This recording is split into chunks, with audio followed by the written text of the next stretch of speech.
Thank you. So welcome to this virtual theology chat with the Anglican Women's Studies Centre. It's our great pleasure tonight to welcome the Reverend Natalie Milliken, who is currently the Vicar of St Peter's Caversham in Dunedin, and prior to coming to New Zealand from Australia was a chaplain, or the chaplain, at a men's prison in New South Wales, and she's going to talk about that with us this evening. Thank you, Natalie. Thank you, Caradwyn. Well, I was one of a few chaplains at that jail, so it was lovely to have a collegiality. But my first very interesting experience wasn't with an inmate; it was with a warden. We would eat in a cafeteria, and being very new to the game, I thought I should get to know the lay of the land. So got myself some lunch and sat down, and I had a warden sit next to me. She looked at me and said, "Well, what sort of a sick bastard do you worship?" Wow, didn't quite expect that.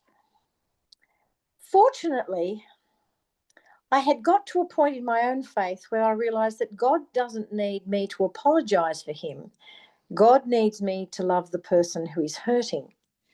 So I turned to her and said, "Sounds like you've had a really horrible time just lately." And then she proceeded to tell me all the things that had happened to her in that year.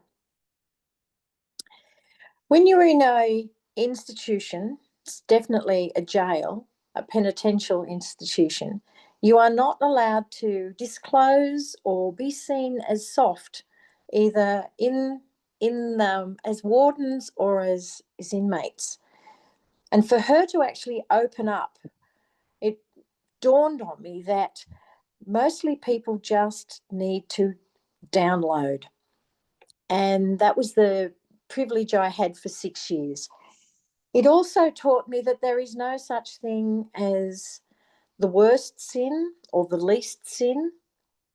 And there's no such thing as a sin that God can't forgive us for.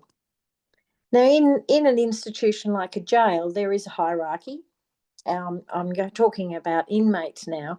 There are people who are considered worse than lepers, and there are people who are considered as heroes. And that's because if you don't have a hierarchy, chaos can occur. Well, that's the perception anyway. One day I had one of the elite criminals. He was a bank robber, and he was a bank robber because he enjoyed doing it. He didn't need the money. It was a bit like Ocean's 11, actually. Can I break this bank? He came to me. He had been in jail for quite a while.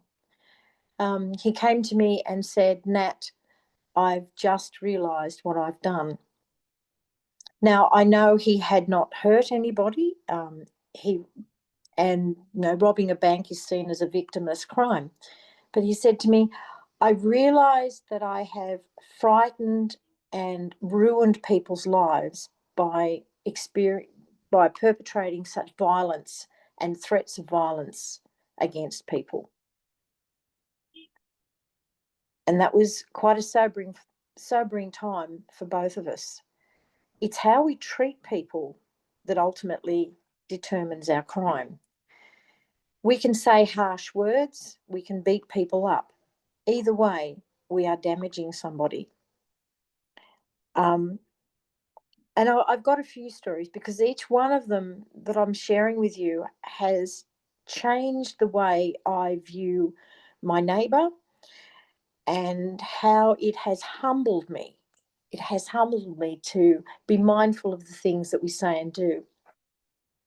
I had a young man come to me one day and he was so angry, so very angry. And he was sent to me by one of the senior inmates, and he sat down and he was going off about how terrible the officers were and how unfair it was, and it was just really angry. And then he decided to berate about how horrible schools were and how terrible teachers were. Now, he didn't know that I had been a teacher for 25 years, and here I am listening to this young man blame all his problems on the institution that we call school.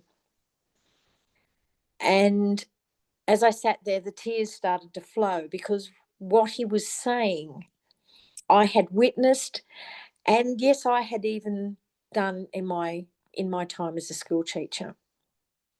And so I had to apologize to that young man and say, I am so sorry that I lost my temper, that I didn't give you the time, that I didn't have high enough expectations or enough energy to support you in your learning. And I said to him, I was a mother with children, a sick husband. Coming to school some days was so hard. And then he started to cry. And we cried together, and we apologized to each other, and we asked forgiveness of our shortcomings, of our failings, of our bad behavior, and of our lack of care for the most vulnerable, whoever that is. And to this day, I thank that young man for humbling me in a way that possibly many others haven't. Another situation was where inmates would look after each other, and they would extend such care and love that often the officers and the wardens were amazed at the depth of love and care. And in this instance, a young man was speaking on the phone, so they have 15 minutes, if they're lucky, a day on the phone, and they have to line up. And while he was talking on the phone, his girlfriend, who was on her mobile phone, intentionally stepped in front of a train.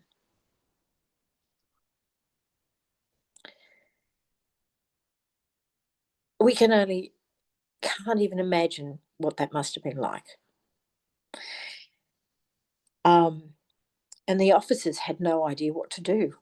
I mean, it was such a shocking thing.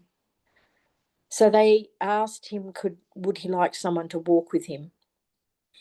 And so one of his mates, one of his inmate friends, they walked around the yard for 3.5 hours while this young man tried to process what had happened in his life.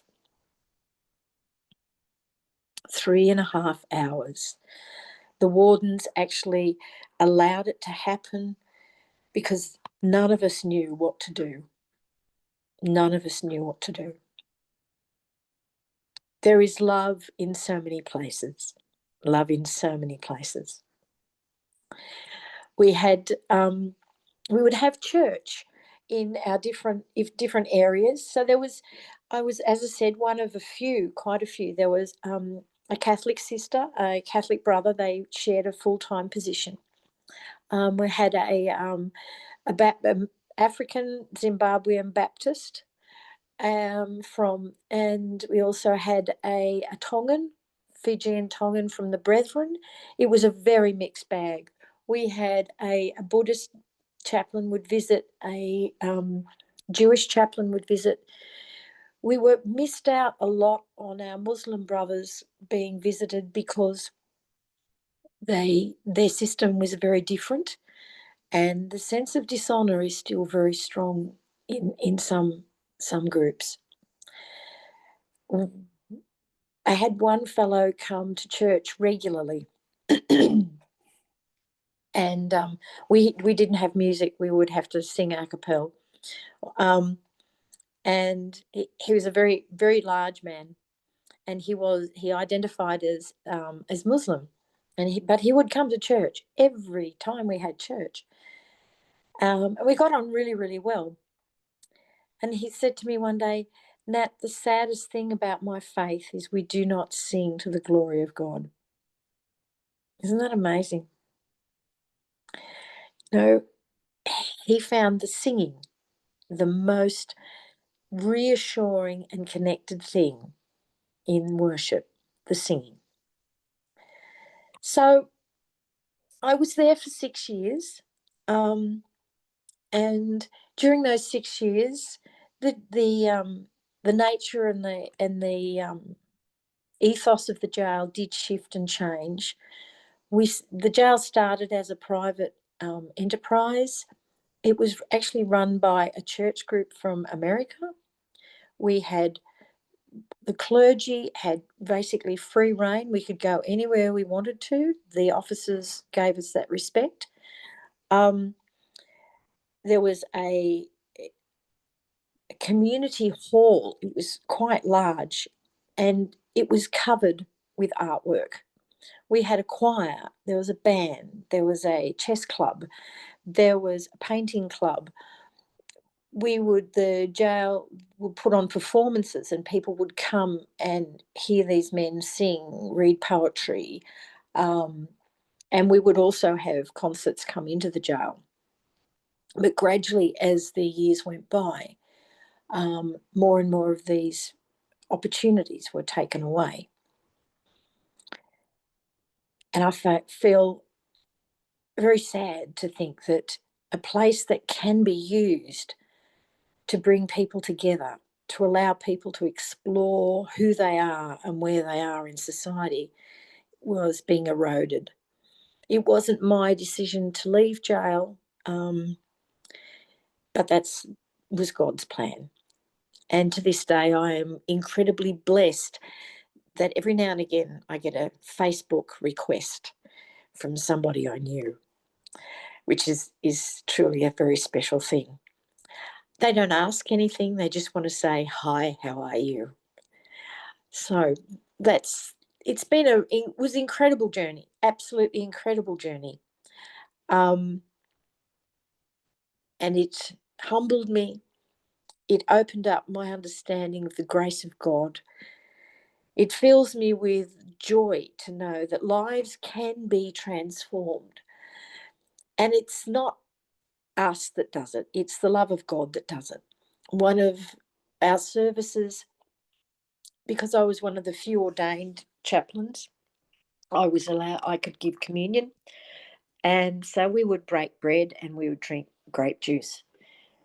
And I had followed the order of service. We were about to start communion, and this young man said to me, "Oh, I don't know if I should." And I said, "Well, taste and see." And as I was able to intinct the bread into the grape juice and put it on his hand so he could eat it, I watched an incredible change come over that young man's face as he realised that the creator of all died for him so that he may be reborn and live again. It was an incredible experience, and it wasn't the one and only either.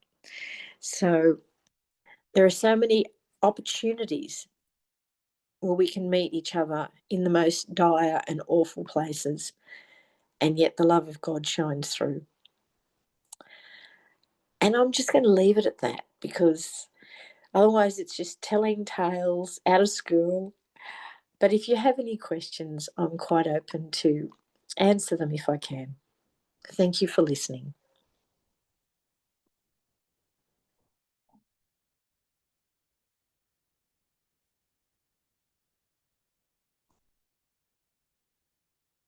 Peregrine, you're on mute.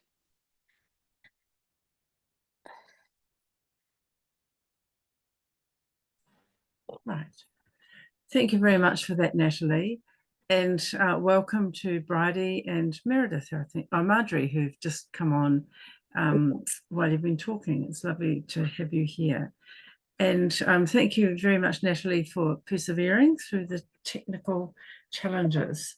Everybody is welcome to ask a question or to contribute their own experience to this evening.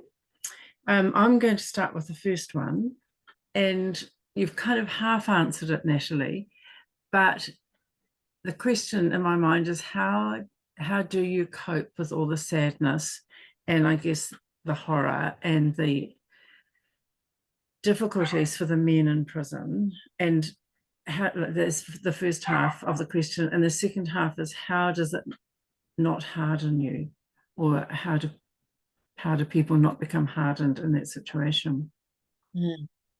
Some people do get hardened. I think we sort of, and I'm hoping and praying that most chaplains across all situations are able to look into the eyes of that person and know that Christ is there somewhere, and that it's not up to us to change their life. It's just to love as best we can at that time, and trust that it's not up to us. So it's a hope and a belief in faith. The officer, okay, 6 years down the track, the officer, as we were walking down to one of the pods, so there's a lot of different cells in different places, and we're walking down, and there was a younger male officer with my friend. She was my friend now. And as we were walking down, she turned to me and she said, "I know who God is. God is a big-titted African woman." And the other young officer turned to me and went, "Has she read The Shack?"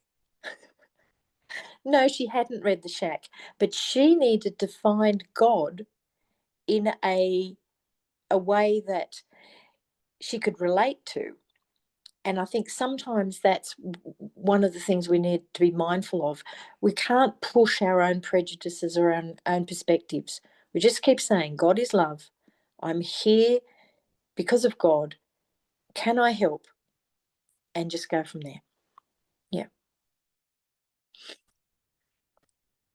Thank you very much, Natalie. I'm sorry if you can hear some little dogs barking in the background. We're babysitting a couple of little dogs that are enjoying this conversation as well, as you can hear. Would anybody else like to make a comment or ask a question?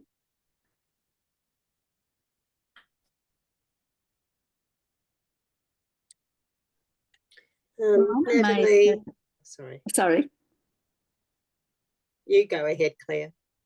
Well, I was just going to say I'm amazed that it worked so well without being able to see Natalie's face. We got the story so well, and it was such a good story, and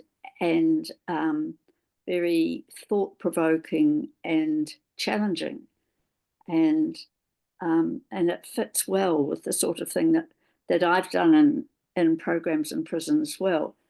But I've never had that deep experience that that Natalie had. I have to say that I was employed, so I had 5 days a week from 8 till 4 every day. So there's that opportunity to meet people, to know people, where sometimes I think chaplains who don't have that a place do miss out a bit. Yeah.